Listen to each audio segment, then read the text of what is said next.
우리는 누구나 인생의 여정에서 영적 침체를 경험합니다. 그래서 기도가 메마르고 예배가 힘겹고 하나님이 멀게 느껴지고 참 낙심한 마음이 들고 무기력증에 빠지고 그렇죠. 지난주에 우리는 교리를 깊게 깨달을 때, 교리를 명확하게 깨달을 때 이런 영적 침체를 이기는 길이 있다라고 말씀을 드렸습니다.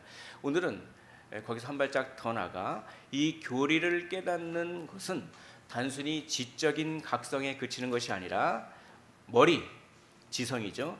가슴, 감정이죠. 의지, 행위, 이 모든 것들을 붙잡는 총체적인 것이다 라고 하는 것을 나누려고 합니다. 사탄은 언제나 성도가 진리를 부분적으로만 붙잡도록 속입니다. 오직 머리로만 진리를 붙잡거나, 오직 가슴으로만, 감정으로만 진리를 붙잡거나, 오직 의지로만 진리를 붙잡게 하는 것이죠. 그래서 결국은 침체에 빠지게 합니다. 그러나 복음은 전인, 사람 전체를 붙잡는 능력이 되는 것입니다. 그러므로 우리가 복음을 머리로, 지성으로 깨닫고, 그리고 복음을 사랑하고, 감정으로 사랑하고, 복음을 실천할 때, 의지로 실천할 때 영적 침체를 넘어설 수 있게 됩니다. 어떤 성도는요, 말씀을 오직 머리로만 붙잡아요. 그래서 성경 지식이 많아요. 교리 논쟁에도 능합니다. 그래서 막 마음에 그 교리를 깨닫는 기쁨, 교리를 이해하는 기쁨, 그리고 어떤 복음에 대해서 깨닫고 이해하는 데서 오는 그 성취감, 그 기쁨, 그걸 막 즐겨요. 그래서 학문하듯이 단어를 분석하고 문법을 분석하고 철학을 공부하고 뭐 그런 식으로 해가지고 그렇죠? 그렇게 막 교리에 대한 논쟁거리를 논쟁하고 막 그래요. 그런데 정작 그 깨달은 교리가 그들에게 행복을 주지 못하는 거예요. 그리고 마음에 감동을 주지 못하는 거예요. 그리고 그들의 삶을 지배하지 못하는 겁니다. 그래서 자기가 깨달은 복음이 자신을 행복하게 하지 않는 거죠. 오직 공부하는 데만 기뻐. 말씀을 공부하는 데만 기뻐요. 그 말씀이, 자기가 공부한 말씀이 나의 삶을 지배하지는 못하는, 그러니까 머리만 사용하는 거죠. 칼빈은 이렇게 얘기합니다. 로마서 주석에서 이렇게 얘기하는 것이죠. 교리는 머리에서 끝나지 않고 마음을 적셔야 하며 삶을 이끌어야 한다라고 얘기합니다. 그런 분들을 저 본 적이 있습니다. 성경 지식은 박식하고 그렇지만 기쁨이 없어요. 성경 공부는 많이 하는데 기쁨이 없어. 감사가 없어. 그리고 임종 앞에서는 두려움뿐이에요. 성경은 지식은 많이 하는데 머리로만 하는 거죠, 이게. 그러니까 그들에게 있어서 복음은 지적인 취미 활동이었을 뿐이다라고 로이드 존스는 꼬집습니다, 설교에서. 지식만 있고 삶의 열매가 없다면 그 지식은 오히려 심판의 도구가 될 수도 있는 것이죠. 또 어떤 사람들은 감정에만 의존해요. 그래서 복음의 내용을 깊게 생각하지 않고 감정적인 만족과 해방감만을 추구하죠. 그러나 그런 감정적인 행복감과 그런 것들이 막상 공경에 처했을 때는 아무런 도움이 되지 않는 거예요. 감정만으로는 침체를 이겨낼 수 없습니다. 찬송가의 분위기, 음악의 분위기, 설교의 톤, 그래서 설교의 억양 이런 것들이 막 그렇죠. 거기 막 교회의 분위기, 막 어떤 분들은 이렇게 뭐 그런 뭐죠, 막 그 유리창에다 막 색깔 칠해놓은 거, 뭐 그런 거 좋아하고, 뭐 거룩한 오르간 소리, 뭐 이런 거 좋아하시는 분들 있고, 어떤 분들은 막 뜨거운 찬양.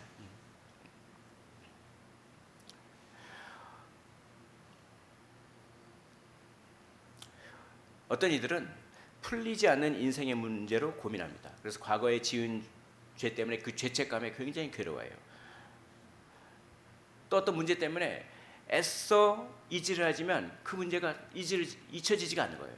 근데 자신을 거기에서 해방시켜줄 듯한 설교를 들어요. 그 메시지를 받아들여요. 그럼 모든 문제가 해결됩니다. 근데 그건 참 좋은 일이지만 거기서 만족해버리는 거예요. 그들은 해방되기를 원했고 마침내 해방되었습니다. 복음을 불완전하게 듣고서도 그런 해방감을 느낄 수가 있는 것이죠. 그러나 그것은 부분적이고 불완전한 경험에 불과합니다. 그런 이들은 자신이 1차적으로 원했던 감정적인 경험만 할 뿐 그 이상은 얻지 못하는 것이죠.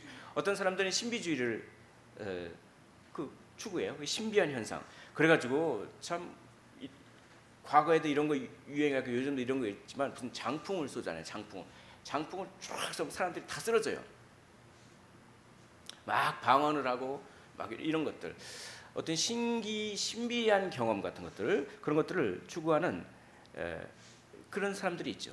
그러니까 성경을 읽는 것도 그 안에서 신비한 경험에 대한 동경과 갈망을 채우고자 읽는 사람들이 있다는 것입니다. 그런데 신비한 경험 자체는 굉장히 귀한 거예요. 그래서 조나단 에드워즈 같은 분들도 아주 신비한 경험을 하고 그랬어요. 근데 문제는 신비한 경험만 추구해서 문제가 되는 것이죠. 어떤 사람들은 아주 힘들었어요. 삶이 힘들어요. 아주 냉혹한 삶을 살았어요. 거친 삶을 살아왔어요.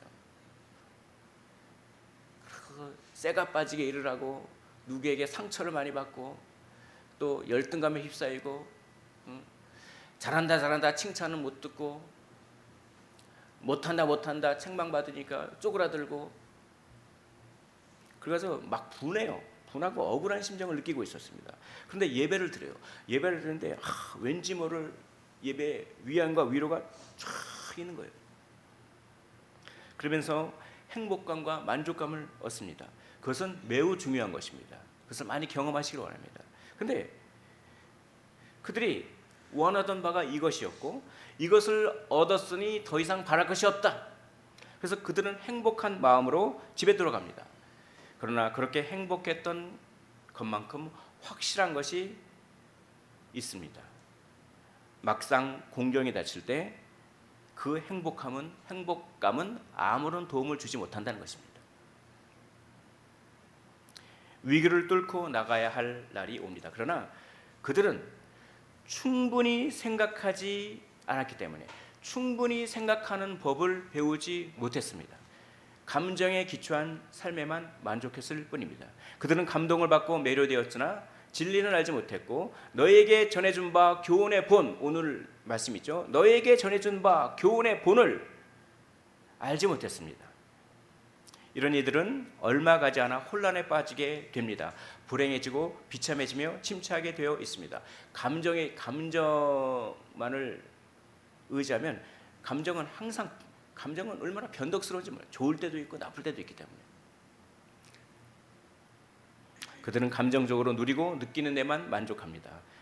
진리를 정신과 의지에 적용하는 일에는 아무 관심이 없습니다. 라고 로이드 존스는 설교하고 있습니다. 스펄전 목사님은 이렇게 말합니다. 감정은 좋은 하인이 될 수 있으나 나쁜 주인이다. 감정은 좋은 하인일 수 있지만 나쁜 주인이다. 감정은 필요하다는 얘기입니다. 감정은 필요해요. 감정적으로 위로를 받으십시오. 감정은 필요하지만 감정이 우리의 주인 노릇하면 안 된다는 것입니다.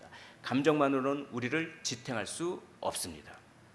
감정은 반드시 진리에 붙잡혀야 하며 그렇지 않으면 신비주의나 일시적인 행복감에만 머무를 뿐입니다. 또 어떤 분들은요, 의지로만 신앙생활을 하는 사람이 있어요. 의지와 결단으로만 신앙생활을 합니다. 이런 사람들은요 굉장히 제가 봤을 때 착하신 분들이에요. 그리고 굉장히 뭐라 그럴까요? 순종적인 분들이야. 마음이 부드럽고 순종적이고 착해. 그래가지고 복음 전도자들, 그러니까 목회자들이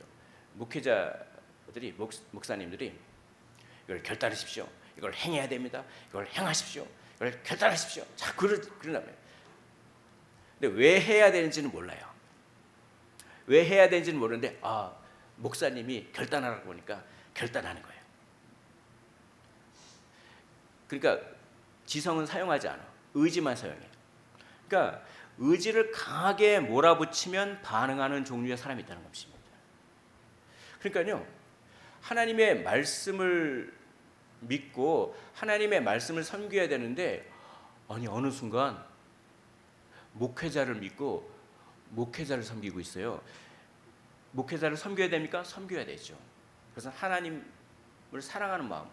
근데 하나님이 아니라 목회자가 하나님이 되면 안 되는 거죠. 그런 거를 가스라이팅이라고 합니다. 그러니까 이게 우리가 하나님의 말씀을 전하는 사람을 존중해야 되지만 가스라이팅은 안 되는 거예요. 그러니까 이 로이 존스 목사님이 이렇게 어떤 예화를 드는데, 어느 되게 유명한 그 복음 전도자, 그러니까 이 부흥 강사가 아주 설교를 잘하고 막 그랬어요. 그래서 사람들이 막 감동시키고 막 그랬어요. 근데 그분이 이제 신앙 상담을 받으십시오. 신앙 상담을 받으시고 제 사무실로 찾아오십시오. 신앙 상담을 받으십시오. 제 사무실로 찾아오십시오. 자, 그러니까 사람들이 구름대처럼 막 사무실로 막 오는 거예요. 신앙 상담을 받기 위해서. 그래서 물어보니까 무슨 문제가 있어가지고 신앙 상담을 받습니까? 그러니까 그 사람들이 잘 모르겠는데요. 그냥 이 유명하신 부흥 강사님이 오라고 그래서 왔습니다. 의지만 사용하는 거죠. 의지만. 이게 이 한국 교회에 상당히 골치 아픈 일이 생길 수가 있습니다. 이 목회자는 목자가 사실 아니죠. 선한 목자 되신 분은 누굽니까? 예수 그리스도밖에 없습니다. 그래서 저에게 가르침을 많이 줬던, 제가 많이 배웠고 스승처럼 생각하는 목사님은 자기를 양견이라고 불러요. 그 목자가 양을 치는데 개를 부리잖아요. 개를 탁 그럼 개가 심부름하는 거예요. 그래서 막 양을 먹어요. 그러니까 목회자는 목자가 아니라 심부름하는 개연이죠. 견 양견. 근데 본인이 목자가 되려고 했어. 그래서 의지를 자꾸 사람들에게, 특별히 순수하고 심령이 약한 사람들의 의지에다 대고 압박을 가요. 이거 해야 됩니다. 이거 해야 됩니다. 이거 해야 됩니다. 물론 해야 되죠. 그런 사람들이 왜 해야 되는지 본인이 말씀을 차근차근 생각해서 지성으로 깨닫고 거기에 가치를 느껴서 감동해서 해야 되는데, 의지의 압박을 방해해서 의지만 사용하는 거죠. 그래서 하나님을 섬기는 것이 아니라 사람을 섬기고 사람에게 미혹될 수 있는 것입니다. 그래서 결단하라고 하면 곧바로 결단하고 반응하지만 시간이 지나면 흔들려요. 왜냐하면 진리의 깊은 설득과 감동을 경험하지 못했기 때문에 그렇습니다. 결단만으로는 지쳐요. 그러니까 그런 분들에게는, 이 의지만 사용하는 분들에게는 이런 모습이 없어요. 야, 이건 정말 내가 죽었다 깨어나도 할 만한 가치가 있는 것이다. 이거는 진짜 이 진리는 너무나도 위대한 진리이기 때문에 내가 무엇을 희생해서라도 반드시 해야 될 그런 것이다 라고 하는 그런 어떤 깨달음이 없다는 거죠. 이건 내가 반드시 해야 되라고 하는, 왜냐하면 이건 정말 너무나 위대한 진리이기 때문에 그래 라고 하는 이런 게 없어요. 그냥 열심히 하겠습니다, 노력하겠습니다 라고 하면서 결단하지만 시간이 지나면 지치고 낙심하게 되는 것이죠. 청교도 토머스 왓슨은 이런 취지의 말을 합니다. 의지는 결코 홀로 움직이지 않는다. 진리를 깨달은 지성과 불타는 사랑에 사로잡힌 감정이 의지를 움직인다라고 얘기합니다. 결단은 중요합니다. 그러나 진리의 뿌리가 깊이 내려야 그 결단이 오래 가는 것이죠. 이렇게 머리만 붙잡아서도 안 되고 가슴만 붙잡아서도 안 되고 의지만 붙잡아서도 안 되고 이 모든 것들이 균형 잡혀야 되는 것이죠. 참 굉장히 오래전에 아주 올림픽 선수가, 금메달 선수가 그 아주 유력한 선수였어요. 그래서 아주 연기를 잘합니다. 연기를 엄청 잘해서 이제 완전히 금메달이었어요. 금메달인데 착지를 탁 했는데 갑자기 순간적으로 균형을 딱 잃어버려서 넘어져 버렸어요. 그래가지고 금메달을 못 땄다니까요. 균형이라고 하는 것이 이렇게 중요해요. 우리는 지성과 감정과 의지도 균형을 잡아야 되는 것이죠. 그래서 오늘 본문 말씀은 이렇게 얘기하는 것이죠. 너희가 본래 죄의 종이더니 너희에게 전하여 준 바 교훈의 본을 마음으로 순종하여 라고 얘기합니다. 이거는 완벽한 균형을 얘기하고 있습니다. 너희에게 전하여 준 바 교훈의 본, 교훈의 본이라고 하는 말 이렇게 번역을 했지만 영어 성경에는 이게 교리의 형태 이렇게.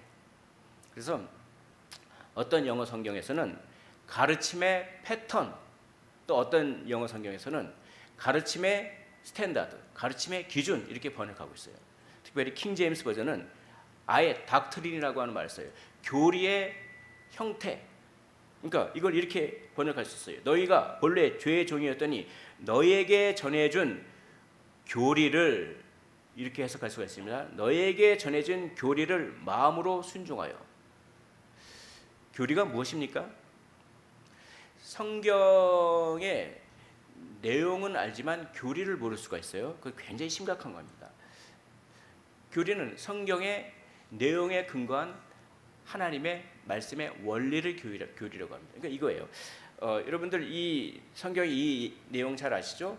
다윗과 골리앗의 전투 그 내용 아시죠? 그래서 골리앗이 키가 크고 다윗은 나이가 뭐 한 중학생 정도밖에 안 되는데 돌팔매를 해가지고 탁 쓰러뜨렸다. 이건 뭡니까? 이거는 성경의 내용이지만 교리는 아니에요. 근데 사람들이 성경의 내용은 알지만 그 안에 교리는 모른단 말이죠. 교리는 뭡니까? 이 성경의 내용에서 어떤 교리를 우리는 알 수 있죠? 전쟁의 승패는 사람의 키에 달려 있는 것이 아니라 하나님께 달려 있다. 이런 교리를 우리는 여기서 뽑아낼 수 있어야 되는 거죠. 그러니까 성경의 내용만 알면 안 되고 교리를 알아야 돼요. 교리를. 여러분, 복음은 무엇입니까? 복음은 복된 소식을 복음이라고 해요. 복음은 넓게 말하면 성경 66권이 전부 복음입니다. 근데 왜 그걸 복음이라고 할까요? 성경의 말씀이 우리에게는 복된 소식이기 때문에 복음이라고 하는 거예요. 그러니까 교리가 우리에게는 복음이 되는 겁니다. 그러나 교리가 저주가 되는 사람들이 있어요. 예수 그리스도는 구원주이십니다 라고 하는 이 교리가 있어요. 그 교리가 우리에게는 뭐가 되죠? 복음이 됩니다. 그렇죠? 우리는 예수를 믿었기 때문에. 그러나 예수님은 구원주십니다 라고 하는 이 교리가 예수 믿지 않는 사람들에게는 저주가 되는 거예요. 그래서 우리에게는 교리가 복음이 되는 겁니다. 그 복음의 가장 핵심은 무엇입니까? 예수 그리스도께서 하신 일, 성육신 하시고 십자가를 지시고 부활하신 일, 이게 교리의 복음의 핵심인 것이죠. 이런 교리와 이 복음을 머리로, 가슴으로, 의지로 총체적으로 받아들일 때 영적인 침체와 우울감을 이겨낼 수 있는 능력이 거기서 생긴다라고 하는 것이죠. 그래서 오늘 보십시오. 교훈의 본, 즉 교리, 이건 머리를 뜻하는 거죠. 이 교리를 무엇으로 순종하여? 마음으로 순종하여. 마음은 뭡니까? 감정. 순종은 뭡니까? 의지. 교리라고 하는 그 지성, 그걸 그냥 순종하는 것이 아니라 마음으로 순종해요. 감정, 의지, 이렇게 되는 것이죠. 오늘 나와 있지 않습니까? 그러니까 이 교리를 머리와 가슴과 의지로 다 받아들일 때, 그렇죠? 너희는 본래 죄의 종이었으나 이제는 하나님의 자녀가 된 그런 역사가 일어나는 것이죠. 히브리서 4장 2절도 이렇게 얘기합니다. 들은 바 그 말씀이 그들에게 유익하지 못한 것은 믿음과 결부시키지 아니함이라. 히브리서는 고난의 배경에 써 있습니다. 많은 사람들이 예수 믿는 것 때문에 죽어갑니다. 그럴 때 배신자들이 생깁니다. 그리고 유대교로 자꾸 돌아가려고 합니다. 그들에게 너희들이 고난을 이겨낼 수 있는 건 무엇이냐? 그 힘은 너희가 들은 교리다. 너희가 들은 말씀이다. 너희가 들은 복음이다. 그런데 너희들 중에선 너희가 들은 그 말씀이 믿음으로 결부되지 않는 종류의 사람이 있구나. 너희가 말씀을 듣고 교리를 들었는데 그것이 너희 안에 믿음을 불러일으키지 아니하고 순종할 능력을 주지 못하는 그런 종류의 사람이 있구나. 그래서 똑같이 설교를 듣고 똑같이 성경을 읽고 똑같이 말씀을 들어도 어떤 사람은 고난을 이겨내고 어떤 사람은 고난에 굴복하고 어떤 사람은 뭡니까? 순교자적인 삶을 살고 어떤 사람은 타협하고 어떤 사람은 순종하고 어떤 사람은 불순종하고 똑같이 설교를 듣고 똑같이 말씀을 읽어도 그 들은 바 말씀을 듣는 자가 믿음과 결부시키지 못하는구나. 믿음과 결부시킨다고 하는 얘기는 무엇일까요? 머리로만 듣는 것이 아니라 가슴으로도 듣고 의지로 듣는 것, 이것을 믿음으로 결부시킨다고 합니다. 여러분, 믿음은 무엇입니까? 믿음은 일종의 감각이 생기는 거예요. 일종의 아름다움에 대한 감각이 생기는 것입니다. 미각이 생기는 것입니다. 여러분, 맛있는 음식을 먹으면 좋죠? 안 좋으십니까? 맛있는 음식을 먹으면 좋습니다. 맛있다라고 하는 것은 아름다움을 느끼는 겁니다. 왜 맛있습니까? 아주 간이 잘 맞거든요. 아주 조화와 균형, 이 짠맛과 단맛과 신맛과 그리고 이 식감과 배가 고프네요. 이런 아주 조화와 균형을 아름다움이라고 하는 거예요. 아름다움을 느끼기 때문에 맛있게 느끼는 겁니다. 우리가 아름다운 사람을 보면은 끌리죠. 잘생기고 예쁘고 아름다운 자연을 보면 끌리죠. 산이 아름답고 하늘이 아름답고 우리는 이 아름다움이 있으면 거기에 가치가 부여돼요. 가치. 아름다운 것은 가치가 있어요. 아름다운 걸 느낀다는 것은 거기에 가치를 부여한다는 것입니다. 믿음은 일종의 그런 것을 말해요. 영적인 것에서도 아름다움을 느낄 줄 알아야 됩니다. 가치를 느낄 줄 알아야 합니다. 아름다움과 가치를 느낀 사람은 믿음이 있는 사람이요, 아름다움과 가치를 못 느끼는 사람은 믿음이 없거나 믿음이 약한 사람입니다. 그러니까 이거죠. 예수 그리스도께서 십자가에 못 박혀 죽으심으로 말미암아 우리는 다시 형벌을 받을 수 없고 예수 그리스도께서 부활하심으로 말미암아 우리도 다시 살게 되었다라고 하는 이 교리, 이 성경의 말씀을 똑같이 들어도 어떤 사람은 거기에 아름다움을 느껴요. 이건 너무나 아름답다. 어떻게 나 같은 사람을 위해서 대신 형벌을 받아 어떻게 대신 죽을 수 있을까? 어떻게 내가 죽지 않고 다시 살아날 수 있을까? 여기에 아름다움을 느껴요. 가치를 느껴요. 그러나 어떤 사람들은 아름다움에 감각이 없어요. 가치가 없어요. 마치 이런 사람들입니다. 이빨을 하나 잘못 뽑아가지고 이 혀에 감각이 마비돼가지고 특정한 종류의 맛을 못 느껴요. 짠맛을 못 느낍니다. 그럼 어떻게 될까요? 소금 딥답 막 부리듯. 아이고 짜그래야 된다. 소금을 갖다가 그냥 딥다 부리친 거야. 막 철철철철. 그래도 짠맛을 못 느껴. 그렇죠? 믿음은 그런 감각이 생기는 겁니다. 똑같은 말씀을 들어도 성경을 읽어도 어떤 사람은 거기에서 미적 감각, 영적인 아름다움을 느낀답니까? 그래서 이게 너무나 가치 있다. 이게 내 삶을 다 투자할 가치가 있다라고 하는 아름다운 그 아름다움을 느끼는 걸 뭐라고 합니까? 믿음이라고 합니다.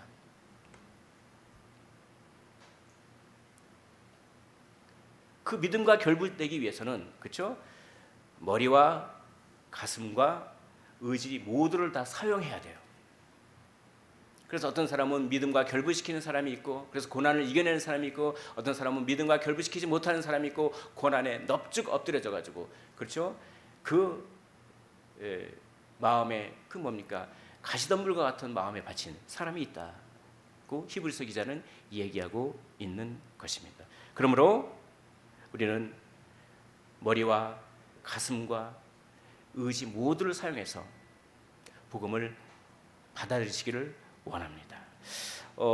이런 간증의 글을 읽었어요. 어떤 목사님이 평생 동안 성경을 연구하셨습니다. 성경을 연구하고 성경 교리를 연구하고 근데 성경을 연구하고 성경 교리만 연구하는 것이 아니라 그렇게 성경을 읽으면 눈물을 흘려요. 그분이, 그 목사님이. 교리를 갖다가 교리를 눈물로 사랑해요. 그러니까 하나님은 창조주이십니다라고 하는 하나님은 우주 만물을 창조하셨습니다. 이건 하나의 교리적 진술이죠. 하나님은 천지를 창조하신 창조주다라고 하는 이 교리적 진술을 들을 때 눈물이 나는 거예요. 이 무수한 별들과 이 놀라운 행성들과 만류 인력의 법칙과 이 모든 그 물들과 땅들과 흙들과 어쩌면 그렇게 나무가 이렇게 때를 따라 이렇게 자라는지, 어쩌면 그렇게 새가 지저귀고 누가 가르쳐주지 않는데 이렇게 먹이를 잘 찾는지, 뭐 이런 게 막 느껴지면서 하나님은 천지를 창조하신 창조주이십니다라고 하는 이 한 줄짜리 교리적 진리에 눈물을 막 흘리는 거예요. 그 목사님이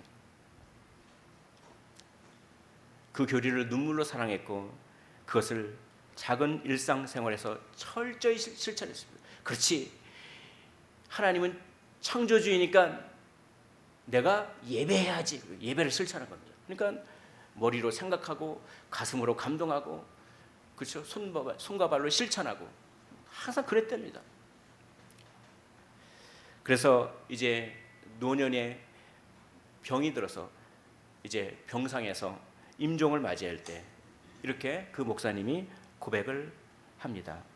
내가 붙잡은 교리가 지금 죽기 일보 직전인데 지금 나를 붙잡고 있습니다.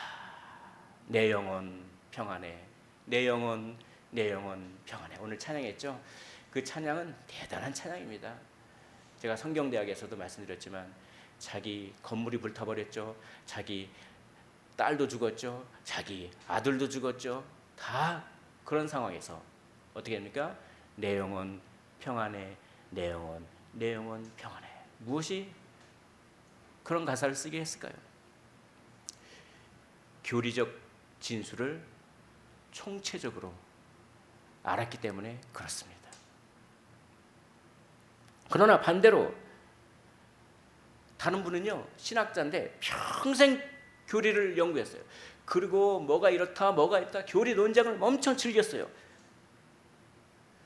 그리고 무슨 뭐 히브리어다 라틴어다 헬라어다 분석을 하고 무슨 철학이다 무슨 철학이라 그렇게 교리 논쟁을 즐기고 그랬어요. 그런데 그분은 임종 직전에 이렇게 말했습니다. 나는 수많은 책을 썼지만 그 책 한 권이 지금 내 영혼을 붙잡아주지 못한다. 나는 두렵다. 죽는 것이 두렵다. 무엇이 이런 차이를 만들어냅니까? 이 차이는 바로 지성과 감정과 의지의 균형에 있었습니다. 복음을 머리와 가슴과 의지로 모두 붙잡았는가 아닌가에 있었던 것이죠. 깨달은 교리가 마음을 적시고 삶을 지배할 때 그것은 더 이상 이론이 아니라 생명이 되는 것입니다.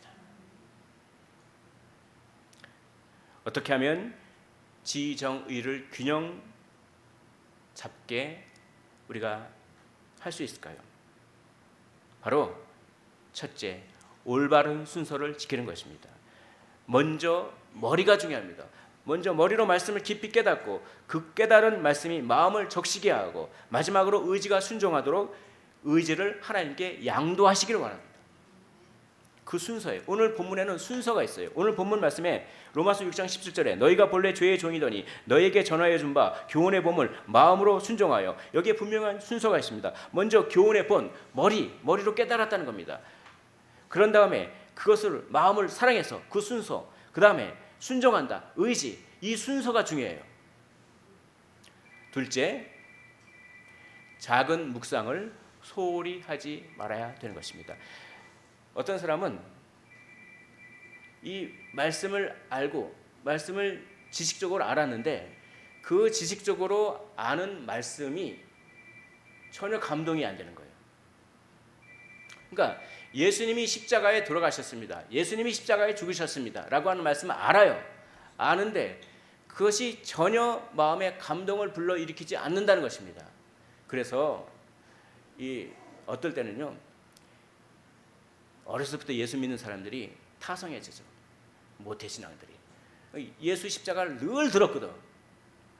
예수 십자가 막 그래요.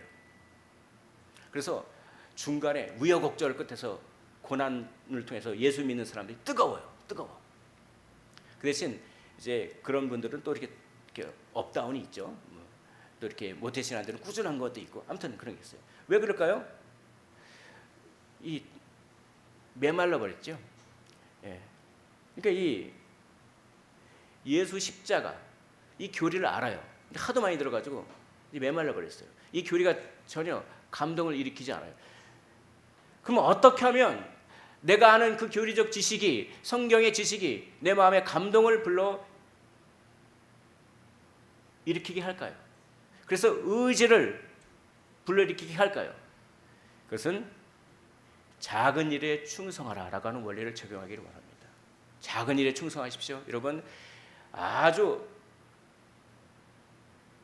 축구 선수가 있는데 아주 잘하는 축구 선수와 아주 잘하는 축구 선수와 초인류의 축구 선수는 작은 차이가 납니다. 어떤 차이가 나니까 디테일의 차이가 나요. 디테일에. 작은 일에 충성하셔야 돼요. 디테일의 차이가 나요. 이거 굉장히 중요한 것입니다. 그러니까 자, 이거를 제가 설명을 해드리겠습니다. 예수님이 십자가에 돌아가셨다. 예수님이 십자가에서 죽으셨다. 이거를 그런가 보다 넘기지 말고 작은 일에 충성하십시오. 섬세하게 디테일의 강자가 되시길 원합니다.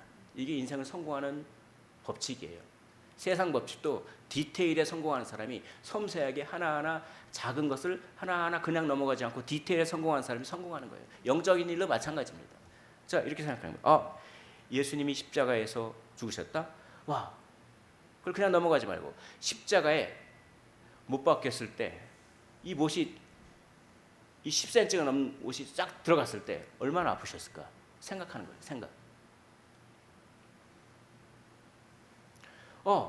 예수님이 하나님께 버려지셨을 때 얼마나 마음이 아팠을까 생각하는 거예요. 참 제가 너무나도 좋아하고 친한 그런 믿음의 친구가 있었습니다. 근데 전화를 하다가 뭐 이렇게 오해가 생겨가지고 한동안 뭐 연락도 안 하고 얘기도 안 하고 뭐 그런 적이 있었어요. 그러니까 마음이 너무 힘들더라고요. 그래가지고 뭐 카톡을 보내고 그건 오해다 이렇게 하고 보내고 이렇게 뭐 하고 전화를 기다리겠다. 그래서 전화를 기다린 겁니다. 그리고 하루 이틀 계속 전화가 안 오는 거예요. 한 달이 넘어서 전화가 안 오는 거예요. 두 달이 넘고 전화가 안 오는 거예요. 그런데 어느 날 전화가 옵니다. 탁 받습니다. 이야, 너무 기쁘던데요. 그 관계가 회복되니까. 그러니까 서로 사랑하는 그 사랑의 크기가 크면 클수록 그 관계가 단절했을 때 더 힘들죠. 근데요, 우리 예수님과 우리 하나님은 얼마나 서로 사랑하셨을까요? 무한대로 사랑하셨겠죠. 그런데 그 하나님이 예수님을 원수 취급하는 거예요. 그러면 그 십자가에서 예수님은 얼마나 관계의 고통을 겪으셨을까요? 그런 걸 생각해 보는 거죠. 나는 그 친구한테, 친한 친구한테 오해 때문에 그 친구가 빈정상해가지고 한 3달 동안 전화 안 하는 거 가지고도 이렇게 힘든데 그 예수님과 하나님은 무한히 서로 사랑하시는데 그렇게 단절되시는데 얼마나 그 큰 고통. 그리고 하나님은요, 자기 아들을 죽이신 거잖아요. 아니, 부모가 자기 아들을 만약에 죽인다고 생각해 보십시오. 그 부모가 마음이 얼마나 아플까요? 그걸 느껴보라는 겁니다. 그걸 느껴볼. 그래서 어디 나와 있죠? 그게 창세기에 나와 있잖아요. 누가 누굴 죽입니까? 아브라함이 이삭을 죽이려고 하지 않습니까? 그것은 십자가를 한번 경험해 보라는 것입니다. 그냥 십자가 졌다 이렇게 생각하지 말고 한번 경험해 보라는 것입니다. 하나님의 마음이, 예수님을 죽이시는 하나님의 마음이 얼마나 아프셨을지 그게 십자가입니다. 이렇게 디테일에, 그러니까 곱씹으십시오. 말씀과 교리적 진술을 곱씹으십시오. 단지 감정에 만족하는 데서 벗어나시기를 원합니다. 그리고 누가 이거 해야 돼 라고 하니까 의지의 압박에 못 이겨 그게 무슨 뜻인지도 모르고 하는 신앙이기라기보다는 가스라이팅인 그것에서 벗어나 말씀을 곱씹으십시오. 그래서 히브리서 기자는 이렇게 얘기합니다. 예수를 깊이 생각하라. 예수를 깊이 생각하라. 디테일에 강하십시오. 예수를 깊이 생각하십시오. 예수님이 우리에게 하신 일을 깊이 생각하십시오. 하나씩 하나씩 뜯어서 생각하십시오. 그러면 거기에 아름다움을 느끼게 됩니다. 맛있는 음식을 먹을 때 이게 맛있구나라고 하는 그 감각, 영적인 일에 대한 아름다움의 감각과 가치가 생깁니다. 그 아름다움과 가치가 생기면 들은 바 말씀을 믿음으로 결부시키게 되는 것입니다. 그러면 감정에 감동을 받습니다. 그리고 내가 이 가치 있는 일을 위해서 나의 의지를 사용해서 내가 무엇이든 해야지라고 하는 순종의 마음이 생기게 되는 것입니다. 말씀을 정리하도록 하겠습니다. 영적인 침체는 누구에게나 옵니다. 그것을 이겨내기 위해서는 말씀의 교리, 십자가, 복음을 깊고도 명확하게 붙잡아야 합니다. 그렇게 깊고 명확하게 말씀을 붙잡는 것은 다른 말로 하면 교리와 복음을 인간의 어느 한 부분만 사용하여 받아들이는 것이 아니라 지정의 모두를 통해 받아들이는 것을 말합니다. 그리스도는 우리의 일부가 아니라 우리의 전인을 구원하기 위하여 죽으셨습니다. 사랑하는 성도 여러분, 오늘 우리는 복음을 머리로 배우고 가슴으로 사랑하며 손과 발로 살아내야 합니다. 그러기 위하여 곱씹으십시오. 말씀을 주야로 묵상하는 자는 복 있는 자가 되는 것입니다. 그러므로 그 말씀의 힘으로 고난을 이겨내시고 침체를 이겨내시고 항상 기뻐하고 쉬지 말고 기도하며 범사의 감차가 넘치시기를 주의 이름으로 축원을 드립니다.